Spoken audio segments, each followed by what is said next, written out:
Setelah 11 tahun vakum, pemerintah Kota Bukit Tinggi akan kembali menggelar event Pesta Budaya Seni Pameran Dagang dan Industri di tahun 2022 ini. Event yang akrab disebut dengan singkatan Pedati itu digadang-gadangkan akan lebih meriah dibanding pelaksanaan sebelumnya.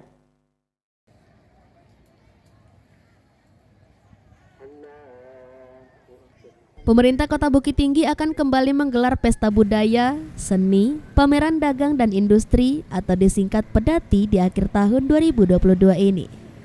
Pelaksanaan Pedati ke-12 dalam rangka Hari Jadi Kota Bukit Tinggi ke-238 akan dipusatkan di kawasan lapangan kantin mulai tanggal 15 hingga 31 Desember 2022. Selain itu, Pedati juga tersebar di titik-titik strategis seperti pedestrian Taman Jam Gadang di pusat kota dan di beberapa objek wisata lainnya.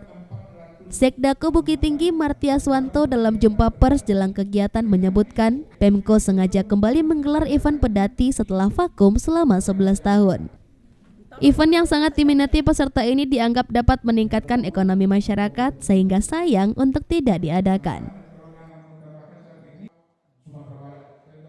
Tahun ini kita menggelar sebetulnya bukan 2 tempat, ada setidaknya 5 tempat.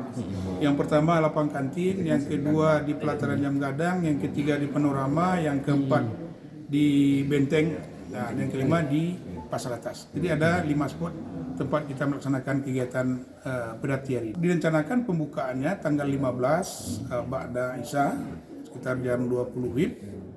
Di lapangan kantin itu berlangsung dari tanggal 15 sampai tanggal 21. Lalu tanggal 22 siang kita mengikuti paripurna istimewa DPRD tentang Hari Jadi.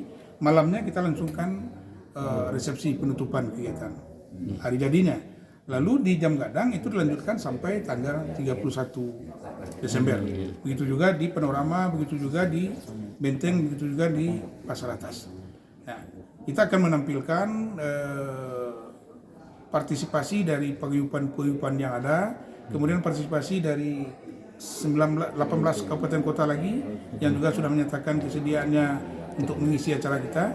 Dan yang tidak kalah pentingnya, kita akan menampilkan kemampuan-kemampuan dari para siswa-siswi kita, kemudian ada juga dari mahasiswa yang ada di Kota Bukit Tinggi ini, kan kita berikan panggung, kita berikan tempat untuk dia memperlihatkan aktualisasi, kemudian juga kebolehan-kebolehannya untuk menampilkan di hadapan masyarakat banyak. Menurut Sekda, Pedati tahun ini tetap mengedepankan potensi lokal untuk mendapatkan perhatian publik baik dalam pertunjukan seni dan budaya serta produk UMKM yang berkualitas unggul. Dari Bukit Tinggi, Sumatera Barat, Wahyu Sikumbang, iNews melaporkan.